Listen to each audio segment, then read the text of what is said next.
में चांदी। ठीक है।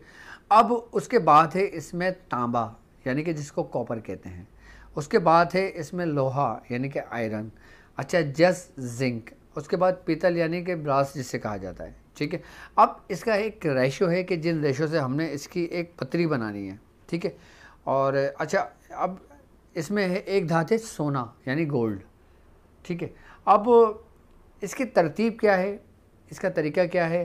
अब इसकी तरतीब और तरीका ये है कि हमने करना ये है कि 5 ग्राम हमने चांदी लेना है, और तांबा 5 ग्राम लेना है, और जस 5 ग्राम लेना है, पीतल 5 ग्राम लेना है, लोहा 5 ग्राम लेना है, और सोना 1 ग्राम लेना है इसमें। अच्छा, अब जो जाहिर सी बात है, अब सोना एक ऐसी चीज़ है, एक ऐसी धात है कि जो हर बंदा उसको अफोर्ड नहीं कर सकता, लेकिन धात का इसके अंदर शामिल होना ये बहुत ज़रूरी है। अच्छा, बाज़ औक़ात ऐसा होता है कि लोग इसमें सोने का इस्तेमाल नहीं करते, लेकिन उसके ऊपर सोने का पानी चढ़वा देते हैं, उसके ऊपर गोल्ड क्लोराइड करवा देते हैं। ठीक है। अब आपने सबसे पहले इसकी धातों को किसी ऐसी जगह पे जाना कि जहाँ पे ये तैयार की जाती हैं। अच्छा, ये सुनहार जो होते हैं ना, इनको सब तरीके पता होते हैं। ठीक है। ये आपको, आप इनको तरीका सब बताएं, और ये आपको धातें जमा करके ये आपको तैयार करके वो एक पतरी बना देंगे पूरी। ठीक है। मैंने तैयार करी हुई है, मैं आपको सब तरीके का समझा देता हूँ। पहले देख लें कि इस टाइप की आपने पतरी बना लेना है। ऐसे आपने पतरी बना लेना है, ये धात बना ली है ये। ठीक है। इसके अंदर जो शामिल हैं वो है चांदी, लोहा, तांबा, सोना, जस्त और पीतल।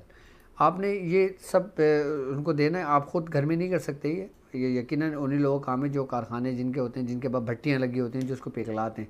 जब उसको पिघलाएंगे, पिघलाने के बाद फिर ये पतरी की सूरत में निकालेंगे, और पतरी फिर आप अपने हिसाब से उसकी कटिंग कर लें।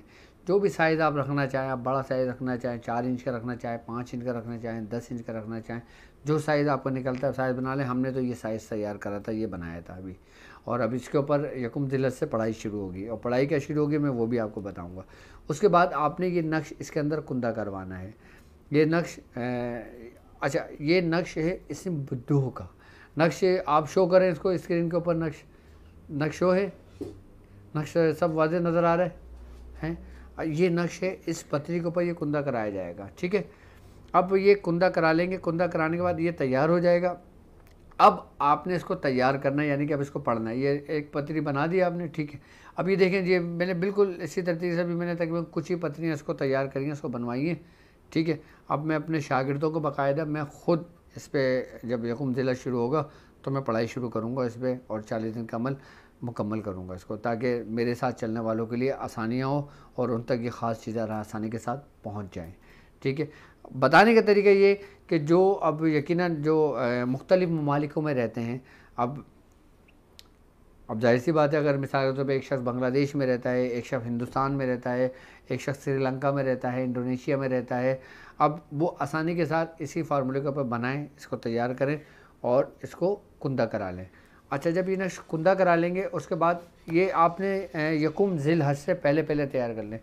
एक बात थोड़ा सा मुतवज्जो हों, तवज्जो से सुने कि ये सिर्फ़ और सिर्फ ज़िल हज के महीने में इसका बहुत गहरा ताल्लुक़ है। अच्छा, वैसे इसको आम महीनों में भी बना सकते हो, आप मुहर्रम में भी बना सकते हो, सफ़र में भी बना सकते हो, किसी भी महीने में बना सकते हो, लेकिन अगर बिलखुसूस ज़िल हज के महीने में बनाया जाए ना, तो उसकी तासीर बदल जाती है, इसकी तकदीर बदल जाती है, इसकी अहमियत बदल जाती है, इसकी कैफियत बदल जाती है। ज़िल हज का इसलिए इसका गहरा ताल्लुक़ है क्योंकि ये इस्म बदूह के साथ है। अच्छा, इसके अंदर जो पढ़ाई की जाएगी वो यकुम ज़िल हज से शुरू की जाएगी। अच्छा, अब पढ़ाई क्या पढ़ना है, हमने किस सना पढ़ना है, किस तरतीब से पढ़ना है। अच्छा, आपने इसको करना इस तरीके से कि आपने जिस तरीके से आप एहतमाम करके आप बैठते हो पढ़ाई पे, आप बिल्कुल इसी तरीके से एहतमाम करके बैठोगे। अमल आपकी स्क्रीन पर मौजूद है, आप ये अमल सुने, ये अमल देखें कि ये अमल इसमें पढ़ा जाएगा। इस अमल पढ़ने की तरतीब क्या है। अक़सम तो अली का यबुदहु बिस्सब हवैयात व बिस्सब अर्दियात शमूक अशमक ताश तश या बुदुहु या वदुदु या बासितु उबसितु नेमत व ज़य्युल नुकबत या हन्नान या मन्नान या अल्लाह या अल्लाह या अल्लाह बहक़ ला इलाहा इल्लल्लाह मुहम्मदुर रसूलुल्लाह। ये अमल आप अपनी बयाद शाज़िलिया में लिख लें। ये दुआए ख़ास का अमल है और दुआए बदूह के साथ है, ये कसीम बदूह की रूहानियत के साथ है।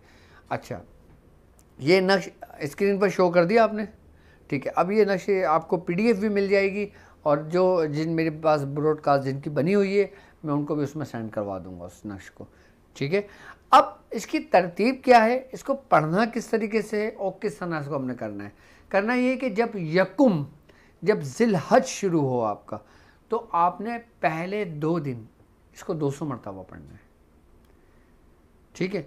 2 दिन के बाद जब तीसरा दिन शुरू होगा, और उस तीसरे दिन से लेकर सिर्फ 4 दिन तक आपने इसको 400 मरतबा पढ़ना है। फिर 6 दिन 600 मरतबा पढ़ना है, फिर 8 दिन 800 मरतबा पढ़ना है। तो इसकी अगर हम कैलकुलेशन करेंगे तो 2 दिन, 4 दिन, 6 दिन और 8 दिन, यानी कि टोटल 20 दिन का है ये। इसका एक स्टेप 20 दिन का है। अच्छा, एक स्टेप इसका 20 दिन का है, दूसरा स्टेप इसका 20 दिन का है।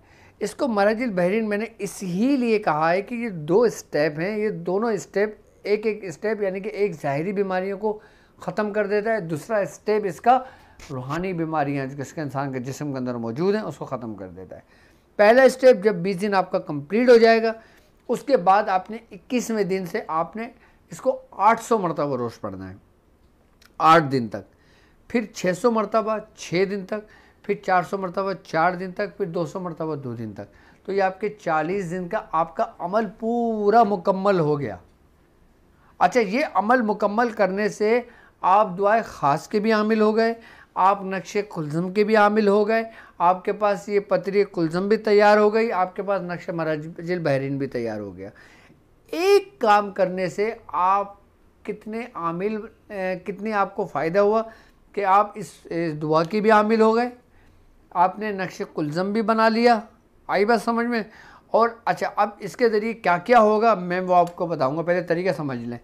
यानी कि 20 दिन हमने चढ़ाई करनी है, हमने चढ़ना है ऊपर की जानिब सीढ़ियों पे। यानी कि 2 दिन, फिर 4 दिन 4 दिन, फिर 6 दिन 6 दिन, फिर 8 दिन 8 दिन, और फिर ऐसे ही फिर नीचे उतरना है। यानी कि फिर 8 दिन 8 दिन, 6 दिन 6 दिन, 4 दिन 4 दिन, 2 दिन 2 दिन, ठीक है। यानी कि पहले 2 दिन 200 बार, फिर 4 दिन 400 बार, फिर 6 दिन 600 बार, फिर 8 दिन 800 बार। जब 800 बार हो जाएगा फिर आपने उतरना है 800 बार से ही उतरना है। 800 बार 8 दिन, 600 बार 6 दिन, 400 बार 4 दिन, 200 बार 2 दिन। ये आपके 40 दिन का अमल हो गया। ये नक्श अपने साथ रखेंगे और हर 100 मरतबा पे आपने इस पर पढ़ के दम कर देना है, और एक मिट्टी का प्याला लेना है आपने, और मिट्टी के प्याले में पानी भरना है, और उस नक्श को आपने पानी के अंदर डीप कर देना है कि जब पढ़ाई पे बैठोगे आप, और ये नक्श उस पानी के अंदर डीप रहेगा, उसके अंदर रहेगा, उसी के अंदर आपने दम करते रहना है इसको मुस्तकिल 40 दिन। वो उसी पानी के अंदर डीप रहेगा। जब 40 दिन मुकम्मल हो जाएंगे फिर इस नक्श को पानी से निकालना। अच्छा, ऐसा क्यों कराया जाता है, ऐसा क्यों किया जाता है कि हमने मिट्टी का प्याला लेना है, उसके अंदर पानी भर के 40 दिन ये डीप रहेगा, इसको निकालना नहीं। अगर निकाला तो अमल ख़त्म, कोई फ़ायदा नहीं होगा, ये पानी में डीप रहेगा। इसलिए क्योंकि वो धात जो समंदर के अंदर से निकलती है उनकी कैफियत अलग होती है, उनकी तासीर अलग होती है। अब हम जो पढ़ रहे हैं, अब हमने एक तो उस धात की तासीर, एक पानी की तासीर, एक मिट्टी की तासीर, यानी कि अब हमने इसके अंदर चारों अनासिर की तस्खीर ले ली है। अब इसके अंदर आग भी आ गई। कैसे कि जब आपने इसको पिघलाया, इसके अंदर आग की तासीर शामिल हुई, पानी की तासीर शामिल हुई, हवा की तासीर शामिल हुई, मिट्टी की तासीर शामिल हुई।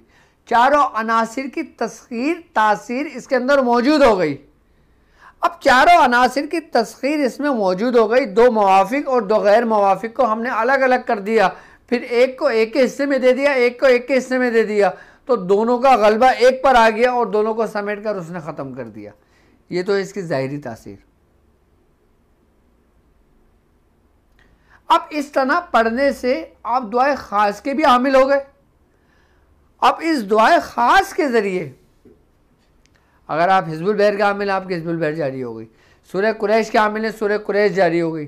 सूरह मुज़म्मिल के आमिल है, सूरह मुज़म्मिल आपकी जारी हो गई। जिस पढ़ाई के आप आमिल है उसकी पढ़ाई आप पे जारी हो जाएगी।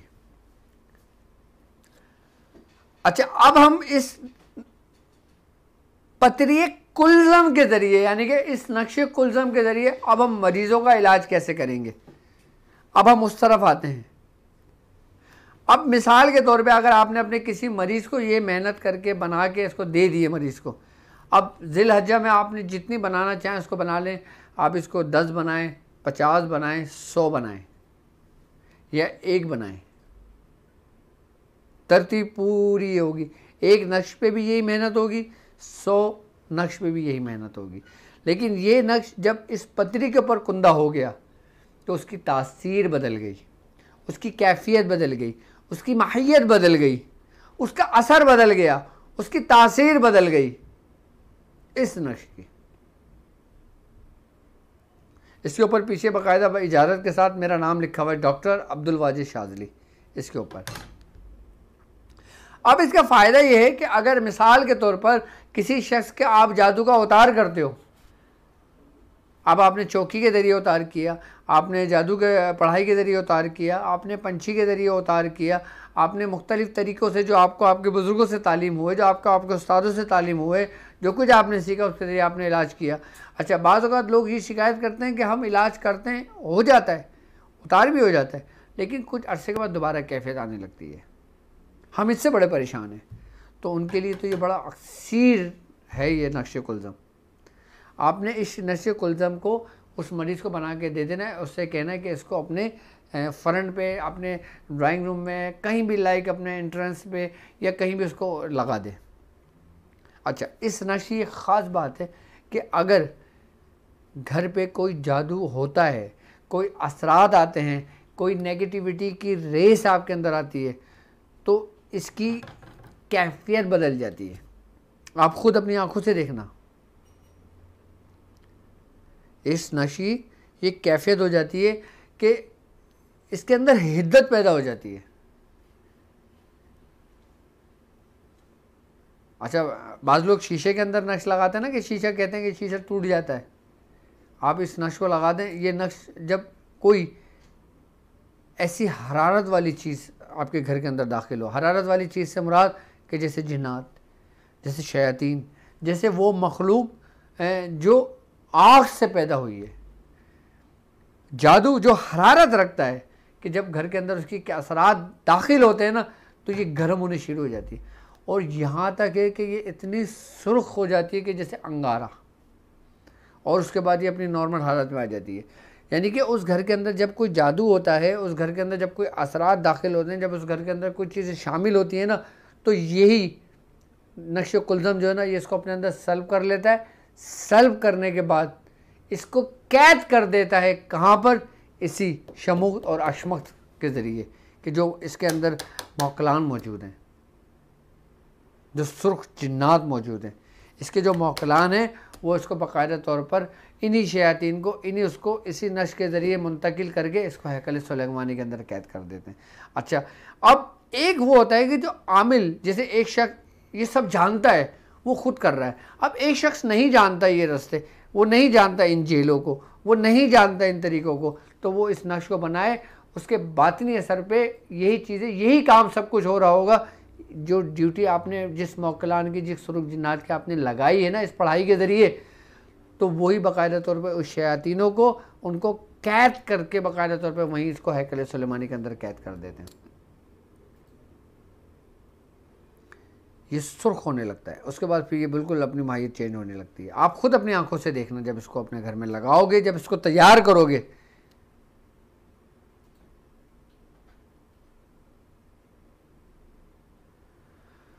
ये तो है कि वो बीमारियां कि जो जादू, जिन्नात, शैतान, नज़र बद, हासिदीन की हसद, आपने देखा होगा अक्सर जो कुछ मज़ाहिब के जो लोग हैं वो एक आँख का इस्तेमाल करते हैं, कि वो कहते हैं कि ये ब्लू कलर जो है ना, कि ये मतलब ब्लू कलर के अंदर ये खासियत है कि नेगेटिविटी की जो रेस होती है ना, वो इसके अंदर से पार नहीं होती।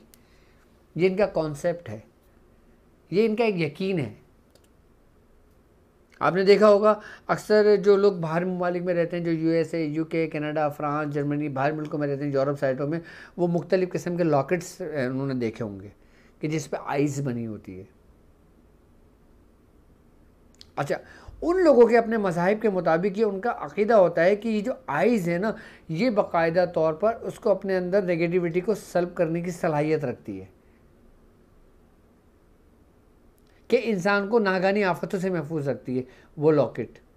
उन लोगों के अपने मज़हब के मुताबिक ये अक़ीदे हैं, लेकिन हर मज़हब की बुनियाद किसी न किसी ऐसी बात पर होती है कि जिसका हकीकत से ताल्लुक़ होता है।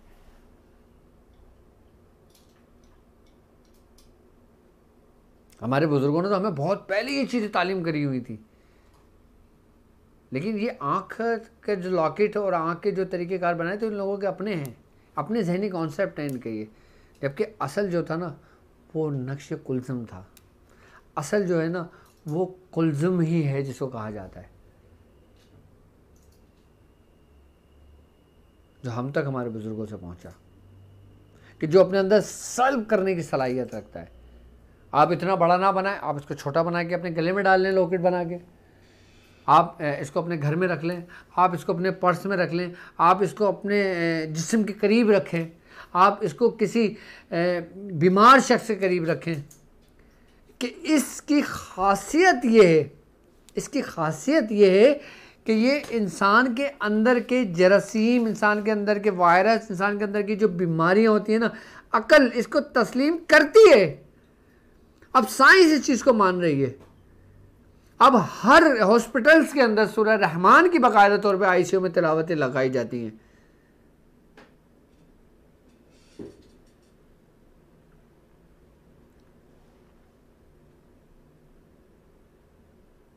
अच्छा, अब ये होता क्यों है, होता कैसे है? अब जादू के अंदर भी धातों का इस्तेमाल किया जाता है, रूहानियत की दुनिया में भी धातों का इस्तेमाल किया जाता है। रूहानियत की दुनिया में जड़ी बूटियों का इस्तेमाल किया जाता है, धातों का इस्तेमाल किया जाता है, मुख्तलिफ एसिड्स का इस्तेमाल किया जाता है, मुख्तलिफ चीज़ों का इस्तेमाल किया जाता है, और यही कुछ जादू में भी किया जाता है। लेकिन इनमें फ़र्क क्या है? हर चीज़ के इस्तेमाल का पॉजिटिव और नेगेटिव। अब सोना है, अब आपने सुना होगा सोने का कुश्ता लोग इस्तेमाल करते हैं कुव्वत के लिए, कुव्वत बहा के लिए। लोग हीरे का कुश्ता इस्तेमाल करते हैं, लोग चांदी का कुश्ता इस्तेमाल करते हैं। क्यों? क्योंकि धातें तासीर रखती हैं, असर रखती हैं अपना। अब मैं आपको बताता हूँ कि इसमें जो जो धातें हमने इस्तेमाल की हुई हैं वो फिज़िकली इंसान की बीमारियों से किस तरह उसको महफूज रखता है और किस तरह उन बीमारियों को ख़त्म करने की अपने अंदर ये नक्श कुलज़ुम सलाहियत रखता है। एक पहली बात, वो रूहानियत, वो अमल, वो पढ़ाई के जो आप पढ़ते हो, यानी कि वही इसी बुद्धू के ज़रिए, इसी पढ़ाई के ज़रिए, इसी अमल के ज़रिए। एक तो अपनी तासीर, अपनी रूहानियत और सब कुछ। अब देखिए रूहानियत तो ठीक है,